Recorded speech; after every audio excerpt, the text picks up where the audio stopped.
boy no larger than a finger. Abandoned in the wilderness, leaving shining stones behind him, as though he were mapping constellations upon the earth.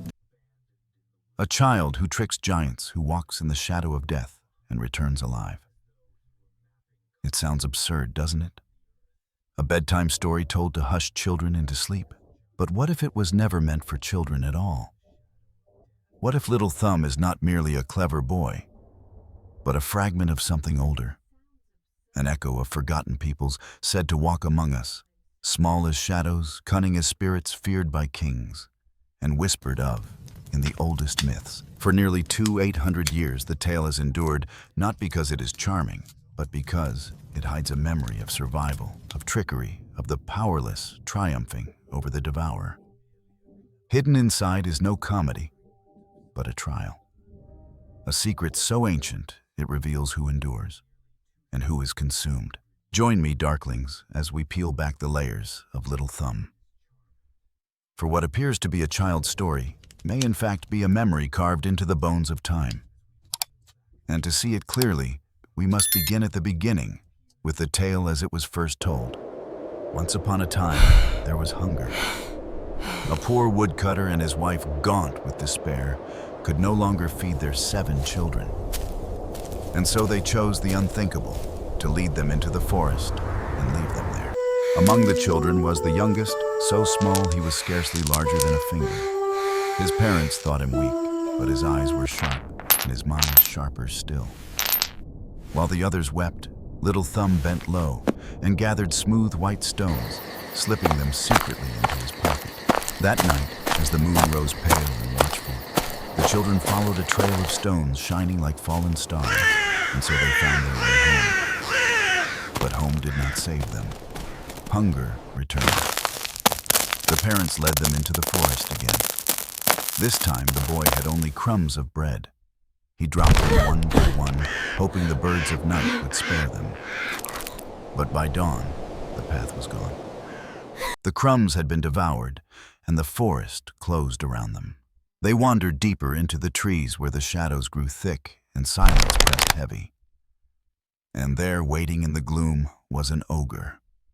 Not a giant of stone, not a beast of claw and tooth, but a devourer of men, an ancient figure whose hunger was endless. Yet it was not strength that saved the children. It was cunning. Little Thumb, the smallest of all, crept into the ogre's chamber where 7-league boots rested. Boots said to carry a man across the world in a single stride. With wit and daring, he stole them. With trickery, he outwitted the monster. And with those impossible boots, he led his brothers out of the darkness. So the tale tells us from weakness comes survival. From smallness, power. From the smallest child, the savior of all. Hans Christian Andersen did not invent Little Thumb. Like so many fairy tales, his version was only the surface, a retelling of whispers that were already ancient when he wrote them down. And when we peel back the layers, we discover that the boy, no larger than a finger, is not unique to Europe. He belongs to something far older, a pattern that stretches across continents, a memory humanity could not forget. In Japan, there is Isunboshi, the 1-inch boy. Recorded in the 14th century collection, Otogi Zoshi, he is born from prayers of a childless couple no taller than a finger. Mocked for his size, he sets out into the world with a rice bowl for a boat, a chopstick for an oar, and a needle for a sword. He is swallowed by an oni, yet cuts his way free from the belly of the monster cunning where strength would fail. And in the end, he claims not disgrace, but honor, marrying a princess and rising above his stature. In Ireland and Celtic lands, there are the leprechauns, small secretive beings, keepers of treasure. But they are not comic tricksters in green coats, as later folklore paints them. The earliest references in medieval glossaries describe them as solitary craftsmen and guardians of hidden wealth. Always underestimated, and yet in every story, it is the human who ends up fooled, not the leprechaun. In the Norse sagas, dwarves appear primordial beings born from the blood of Ymir, the first giant. They are small, yes, They their say power is the immeasurable. Menehune vanish They with the forge sunrise, Mjolnir, the hammer of Thor, and Gleipnir, the chain that binds the whispering wolf Fenrir in a until strange Ragnarok. tongue. Tiny figures, yet makers of the weapons that determine the fate of gods and monsters alike. Travel further, and we find the Menehune of Hawaii, mysterious builders said to construct temples and fish ponds in a single night. The 19th century Hawaiian historian David Malo records that these beings lived in hidden valleys, working only in darkness, vanishing at dawn. They are remembered not as weak, but as industrious, uncanny, and set apart from humankind. In Indonesia, the island of Flores keeps a stranger The secret. duendes are Local slipping tales speak of the between Ibu Gogo, sunlight small wild and folk, shadow. who murmured in their own tongue, mimicked human speech, and stole food from huts. When archaeologists uncovered the remains of Homo floresiensis in 2003, tiny humans who lived until as late as 50,000 years ago, villagers said it once. We already knew. These were the Ibu Gogo. Folklore and science converged. Across the oceans again, and in the Americas, countless peoples tell of little ones. Among the Cherokee, they are the Yunwi Tsunsdi, the little people who live in caves and mountain hollows. Among the Maya, the Aluksob dwell in fields and forests, guardians who can bless or curse, depending on whether they are respected. Even in the Andean highlands, farmers whisper of duendes, small beings that slip between shadow and daylight, sometimes stealing, sometimes saving. And in the heart of Europe, even before Andersen, there are older whispers. The Tomtar of Scandinavia, tiny household spirits easily angered, if disrespected. The kobolds of Germany, mischievous but powerful, who could poison minds or reveal hidden ore. The brownies of Scotland, who worked in silence through the night, only to vanish if offered thanks or gifts. Everywhere the same strange motif returns. The small one overlooked, underestimated, yet surviving, outwitting, creating, destroying. So perhaps Little Thumb is not a harmless story of a clever boy. Perhaps he is kin to these others, Isun Boshi leprechaun dwarf, Menehune Ebu Gogo. Perhaps he is the human memory of something real beings who once lived beside us, too small to rule yet too cunning to vanish. Folklore does not emerge from emptiness. I think we have something. When stories of tiny beings, fragile yet cunning, appear again and again across cultures, we must ask, what ancient memory are they carrying? In 2003, on the island of Flores in Indonesia, archaeologists uncovered the remains of Homo floresiensis.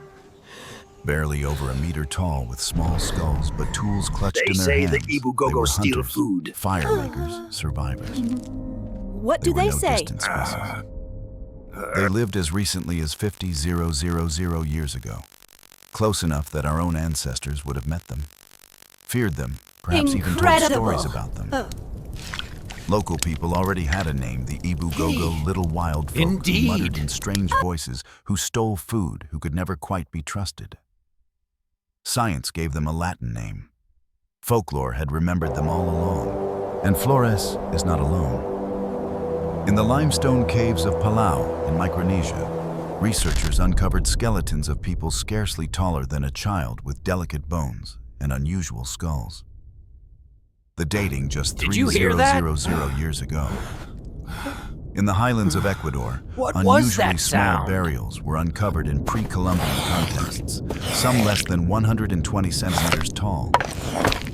Local tradition still whispers of duendes, mischievous small figures that steal children or guide wanderers. Even in Europe, there are traces. Medieval chronicles from Germany describe the koblins, or kobolds, small miners in the dark, feared and appeased. Skeptics call them invention.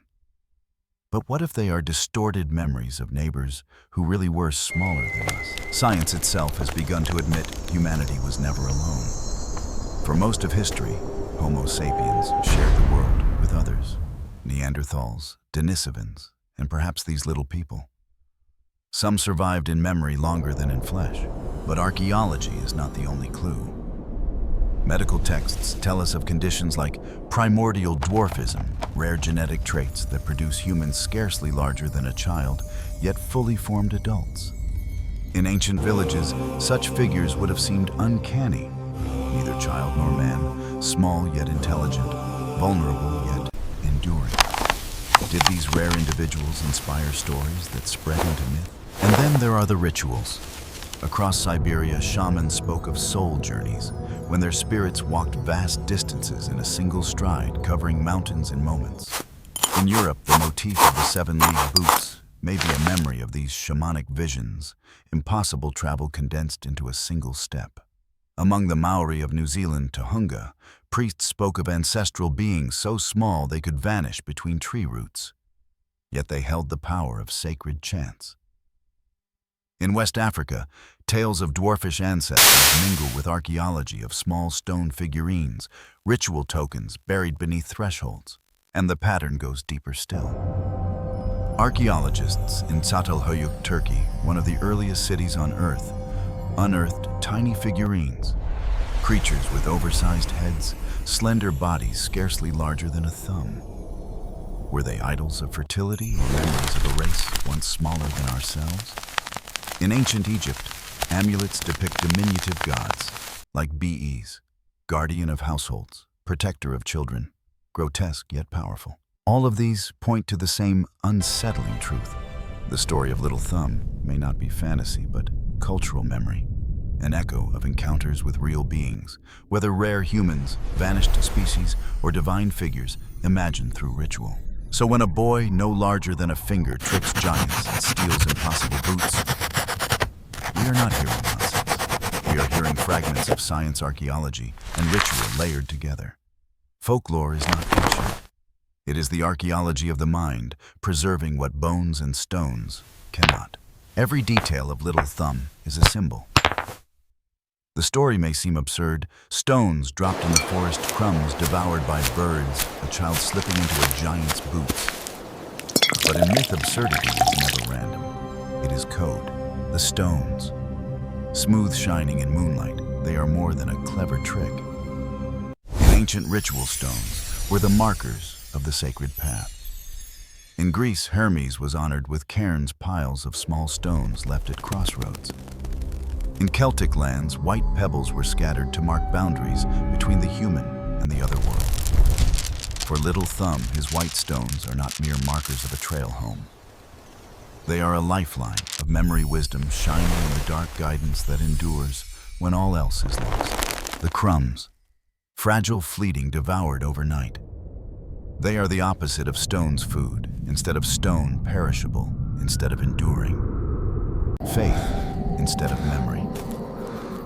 Many cultures warned against trusting what can be eaten, stolen, or consumed. The Aztecs scattered maize kernels in divination, knowing birds might destroy them. The tale of crumbs is a warning: trust only in what endures. The forest, not simply a setting, but a threshold.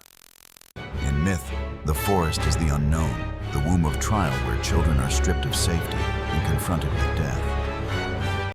It is the labyrinth of the soul. To enter it is to step into ordeal. The ogre, the devourer, the ancient archetype of hunger.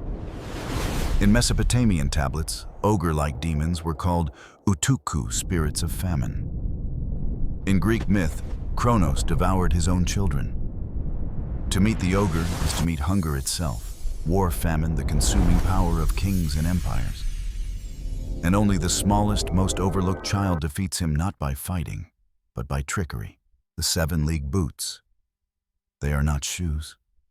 They are transcendence. In Siberia and the Americas, shamans spoke of covering mountains in a single step, their souls leaving the body to travel vast distances. In Norse lore, Odin's journeys across the 9 worlds collapse space and time. The boots in Little Thumb are this same motif. Impossible movement, the power to stride between worlds. Seen together, the tale transforms. The stones are memory. The crumbs, fragile faith. The forest, ordeal. So what, Darklings? The ogre, the devourer. Does Little Thumb the boots, teach us? Transcendence. What seems like a children's tale is in truth a ritual map, the passage from weakness to survival, from the powerless to the chosen. So what, Darklings, does Little Thumb truly teach us? On the surface, it is the comfort of a clever child saving his brothers. But beneath it is something far more unsettling, a mirror of the human condition itself. For what are we Homo sapiens, if not the little thumb of the natural world? We were never the strongest. Surrounded by beasts larger, faster, sharper of tooth and claw, we should not have survived. And yet, like the boy in the story, we endured through cunning, through memory, through the gathering of stones. The tale insists that weakness is not the end. To be small is not to be powerless. In fact, the smallest one sees what others do not. His brothers despair, his parents abandon hope. But he notices the stones. He remembers the path he dares to trick the devourer. In every culture, myths whisper the same paradox. The fragile is the chosen, the overlooked becomes the savior. The ogre, too, is not only a monster. He is the face of hunger, of tyranny, of forces that devour the many for the sake of the few. Against such power, brute strength cannot win. Only wit, only foresight, only cunning. And so the smallest one triumphs where the mighty fall. The boots reveal the final truth. To put them on is to transcend the limits of the body. It is to cover in moments what should take days.